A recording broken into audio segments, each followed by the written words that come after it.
Well, hello, everybody. Mike and Tamra for the American Cycling Network. Thank you guys for joining us. Quick intro for today. We are going to talk about being a better climber. And Tamra and I were talking off camera, and I used to, when I first started cycling, I used to dread hills, and now I embrace them. And so it's good stuff. But before I greet Tamara, I want to read her brief bio here. It's always good. Tamara is a licensed cycling coach with both USA Cycling and United Endurance Sports Coaching Academy. She has coached various athletes at the national level. Also, she is a triathlon coach. She qualifies athletes to the has several qualifying athletes to the world championships. She also is a lifetime competitive athlete, and in fact, 1 week from tomorrow, I'm going to get to ride with her. Thankfully, she'll be doing a easy ride before her race the day after. She is heavily involved in virtual cycling as a ride leader with U.S. Military Esports. I've also ridden with her there. She dropped me. She loves endurance and both climbing, both IRL and virtual. And today she is just over a week away from the Tour of Georgia. I just mentioned the national qualifier, over 90 miles with 10,000 feet of climbing on 4 timed segments. If you want to get in touch with her, ignitesportsperformancecoaching.com. Again, that's ignitesportsperformancecoaching.com. Tamara, welcome. Hey, Mike, nice to see you. Good to see you again. It's been a few days. Well, hey, let's get started with some of these questions. We have some good questions today. As we talk about climbing, what are some of the important things to consider when wanting to work on improving your climbing? Oh, just like with anything, you want to improve your FTP. Mhm. You want to be looking at doing hill repeats are highly, highly effective. Lots of people don't like those.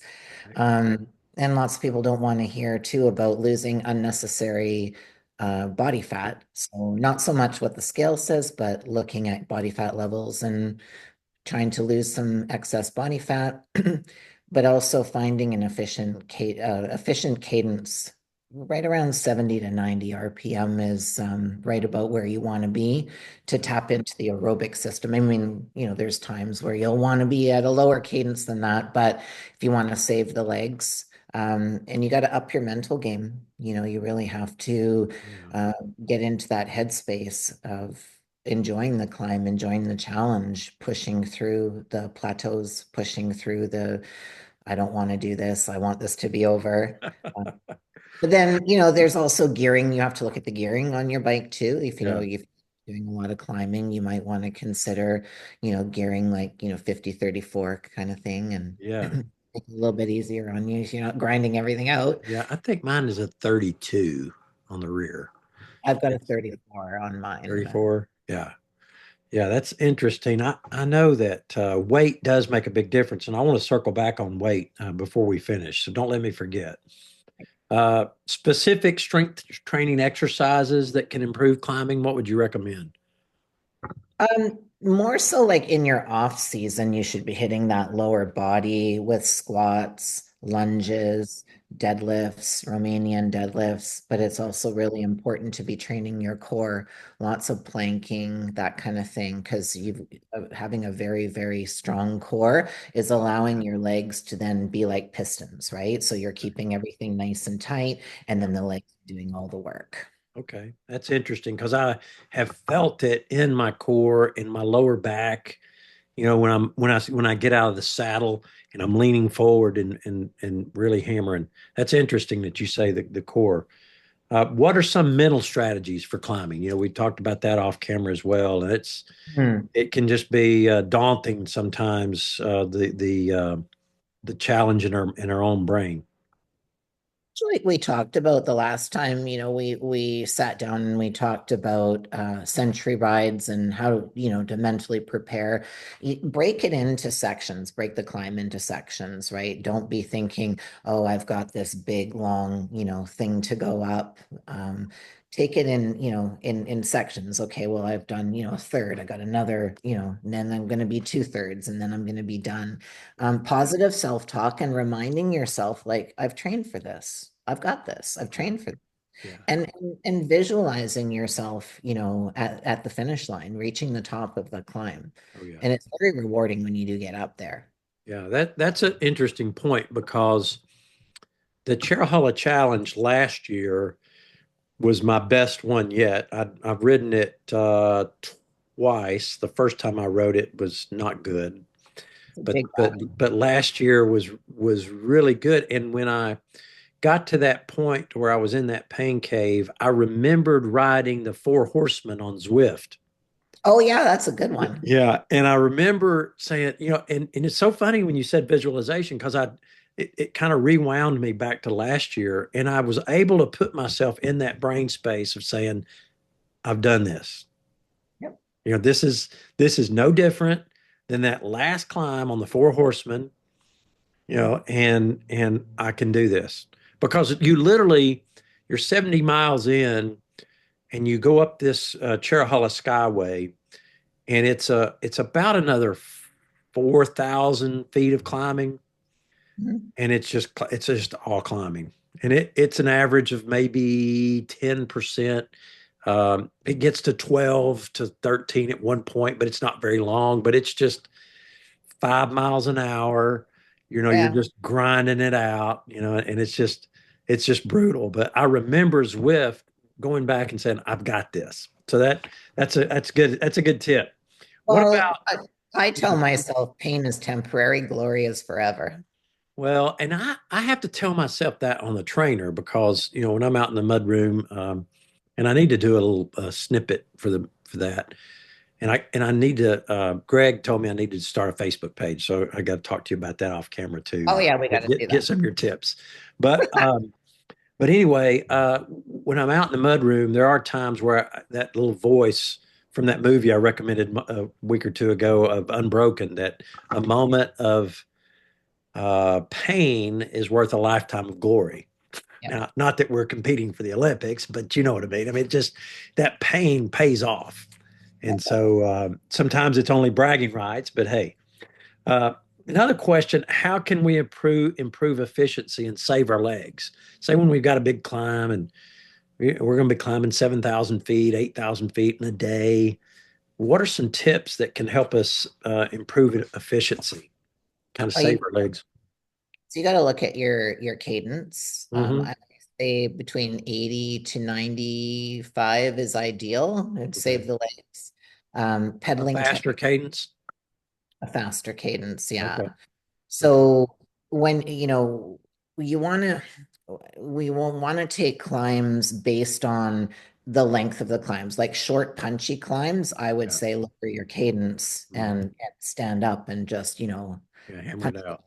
Hmm. But when you got a longer climb, you've really got to stay seated and save your legs and get into a higher cadence. So I got you you. got to get used to spinning at a higher, Well, that's definitely. good. See, and I typically will not do that because there's very few times where I use that last chain ring on the rear cassette. I'm usually down through to the third one from the top.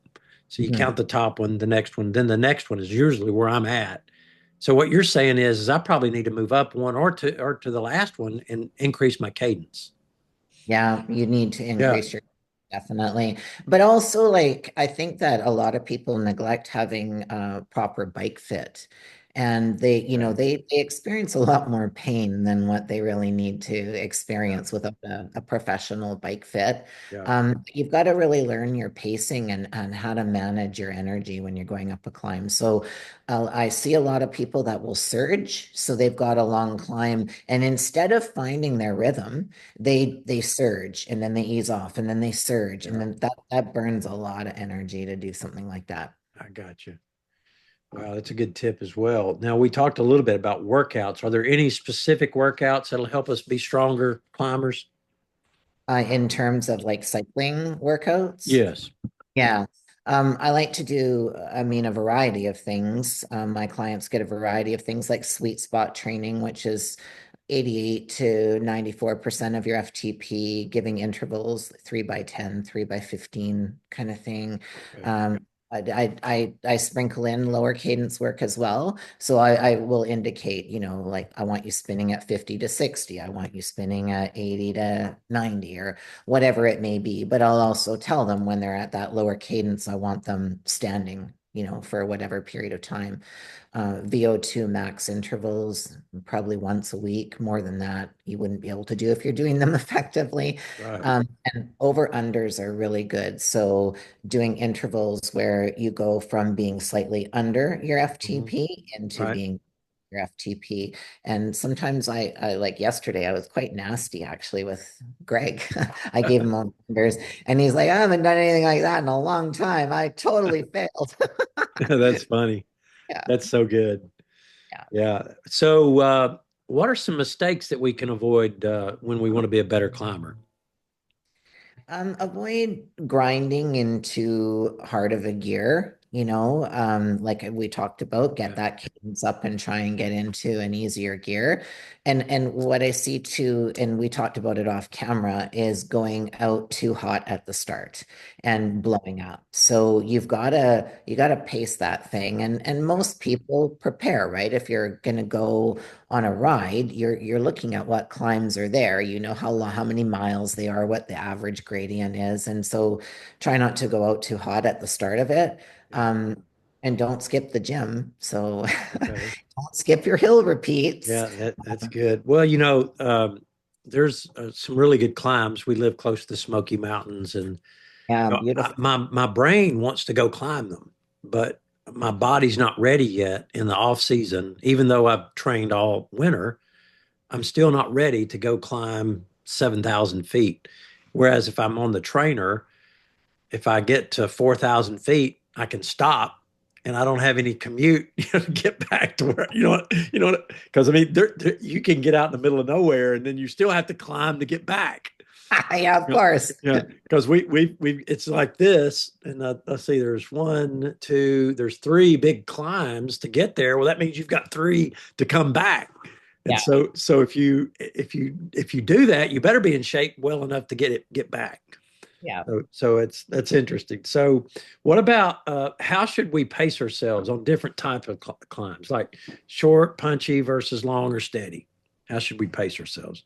So just like I talked about just a little bit ago, so when if you're a short and punchy, right above threshold, lactate threshold or FTP, get out of the saddle, just attack it, get up that thing. Nice, short, punchy, Does that get it. help the to break up the monotony of some climbs? Like say you're on a longer climb, you're in the saddle. Should you occasionally get out of the saddle from time to time? Yes and no. I mean, so what happens when you get out of the saddle is you're burning a lot more glycogen and you're having you're going to Heart increase rate goes up. your heart rate's going to go Yeah, up. So yeah, it's going to tire you out. So these are practices like that you really need to practice in your training. You need yeah, to be practicing short, punchy. yeah. Your VO2 training is going to do that. Your hill repeats are going to do that, like short hill repeats, where you get out of the saddle short and punchy, you ride above threshold. You've done your core training, so your legs are like pistons and you just get it done. On Mhm. a long and steady, you want to sustain your effort. So you want to get into that cadence like I talked about earlier, Right, 80 to 90 kind of thing. And you just want to get into a rhythm right. and go and keep the rhythm going. I got you. Should I focus on cadence or torque when climbing? Both. Both. That's They funny. both matter. Yeah, Um, it depends what type of a climb and really yeah, like your level of fitness, right? So yeah, the higher cadence, lower torque is going to be less muscle fatigue for you. So yeah. yeah, they both matter. So we talked off camera about my 3 mile time trial time, Yes. and the 6 mile time trial. If I don't do well in the 3 mile, I may enter the 6 mile, 10K. Is there a certain climb training that, and this question's not on there, but I got to ask, is there a certain training on a hill that can help that 3 mile time trial? Making you stronger? Is your time trial flat?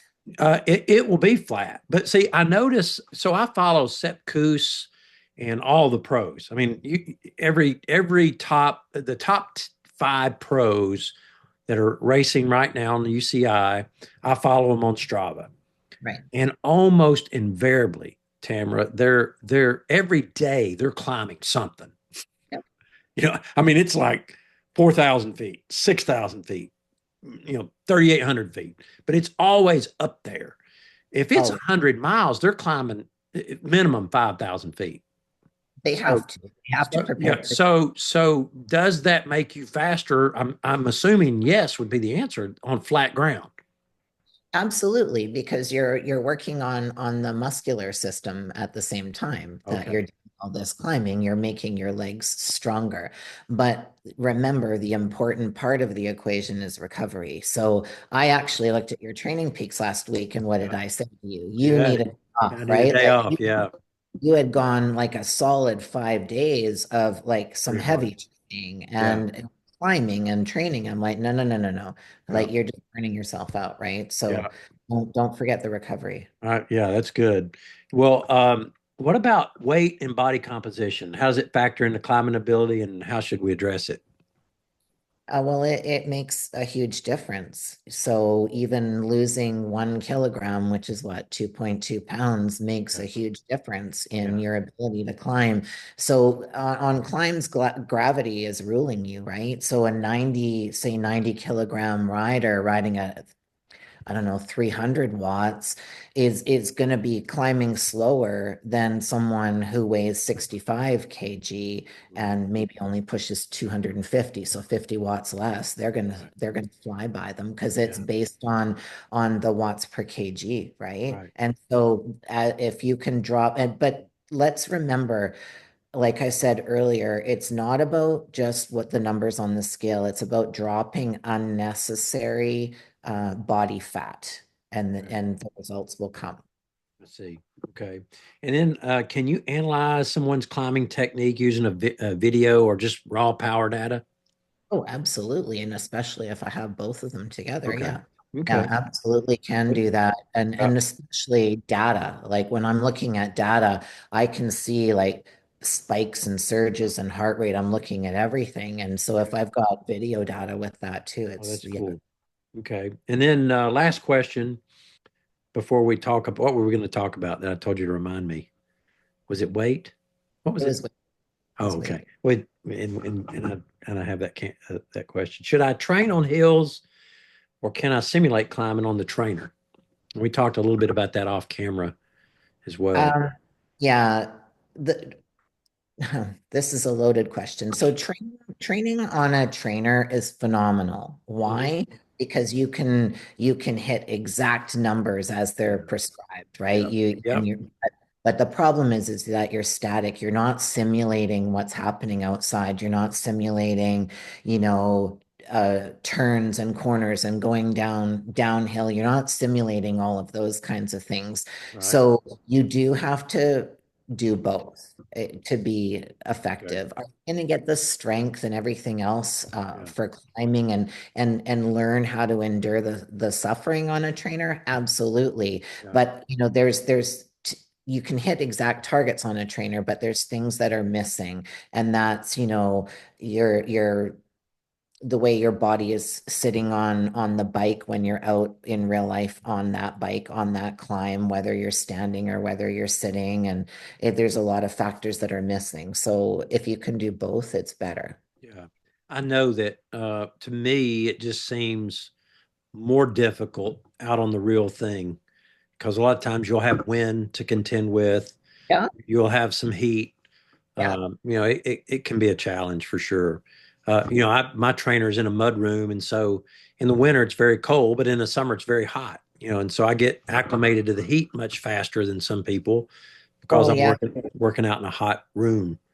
You've brought up a good point, actually. I have a lot of my athletes that are moving into situations that could be very, very hot. Like I have to tell you, last year in Asheville, Mhm. it was on race day about 104 degrees and it was about 80% humidity. It Yeah. was It Brutal. was absolutely brutal. Yeah. I swear that half the riders didn't finish. They Yeah. didn't, they were getting taken away at the Wow. third aid station. It was Wow. terrible. But that, that comes from, you have to do the acclimation, but that you Yeah. do it in your training too. So even like Greg right now, and another one of my Ironman, I Yeah. have them turn off the fan. They need to Yeah. train in the, Yeah. I right? like training that way. I'll even put on an extra shirt or t-shirt. I always wear a long sleeve t-shirt just to catch the sweat. But yeah, I like doing that. And I'll even wear like a baseball cap to mimic a helmet. Uh, b- A lot of people actually do train in full kit and start practicing, right? Because yeah. remember, when you're a trainer and you've got your food and your water, it's sitting right beside Yeah, sitting right beside you you. know, and you've been doing that all winter. So now Yeah. you go out on the road Oh yeah. and You got you've to got, reach back. I got to get this stuff in my Yeah, pocket. yeah. That's a So good point. start practicing that. It Yeah. sounds silly, That's but funny you say that because maybe once or twice a month I'll grab a jersey out of the closet or something and I'll do that. yeah, And I'll put some things in my back pocket because I do want to practice yeah. reaching for things. So yeah, that's interesting. Well, man, it's been good. This has been fun. Now you wanted to talk about weight. What was it you wanted to talk about? So weight, I've put on about 3 pounds, but I think it's muscle. I don't feel like I've got as much fat as I had before the season, but I feel like I've gained some muscle. Explain how that could that be a positive, negative? Because I mean, it is weight. At the end of the day, it's weight. Yeah, I know. It is weight, but it is definitely a positive because what you're doing, if you've gained 3 pounds of muscle, you're changing your metabolism. You're going to burn more calories because you have more lean muscle tissue, right? And you're going to look at your body composition is going to look a lot better as well. And then you're probably put that muscle on mostly in your lower extremities. I did So in my now legs. you've Yeah. got Exactly. So now you've got that power transfer that's going on as well. So Okay. there's a lot more positives that you can take from 3 pounds of muscle gain. Okay. And I mean, really, 3 pounds of muscle gain, that's a lot. That's Yeah. a lot. Well, I tried to. I mean, Yeah. I wanted to. My wife told me to stop. She said my legs were looking more like stumps, so that I needed to stop. She said, "Don't let them get any bigger." So, anyway, that's good. But hey, thank you so much for your time today. Uh, hey, everybody, just like and subscribe and share these videos. It helps the channel, and we're hoping to grow it to so that we can get some sponsors. But thank you again, Tamara, so much, and we'll chat again soon. I'll Thank see you. you.